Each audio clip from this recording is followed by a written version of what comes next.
Actually আমার breakup হয়েছে যে 10-15 দিনই হয়েছে। আমি জানি না সে এটা দেখবে কি না, বাট আমি তাকে ভালোবাসি, প্রচুর ভালোবাসি। আসলে ভালোবাসাটা হচ্ছে এমন একটা জিনিস, এটা হচ্ছে ভাগ্যের উপরে ডিপেন্ড করে। আমাদের কাছে মানে আমি আমার ক্ষেত্রে যদি বলি, আল্লাহর রহমতে আমার কাছে সব আছে, শুধুমাত্র যেটা নাই সেটা হচ্ছে একজন পুরুষ মানুষের ভালোবাসা।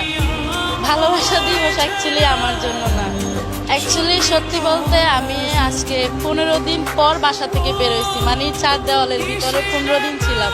অ্যাকচুয়ালি আমার ব্রেকআপ হয়েছে যে 10-15 দিনই হয়েছে। তো আমার ফ্রেন্ড আমাকে অনেক বলতেছে বের হওয়ার জন্য যে কালকে ভালোবাসা দিবস। অ্যাকচুয়ালি এটা আমার জন্য না, তাও চিন্তা করলাম যে যেটা চলে যাওয়া সেটাকে আমরা যতই চেষ্টা করি সেটা ধরে রাখা সম্ভব না। তো সবকিছু বাদ দিয়ে নতুন করে শুরু করতে হবে, এইটা চিন্তা করে বের হয়ে গেছি। আজকে যা শুট করবো চলে যাব, কালকে আর বের হব না আমি।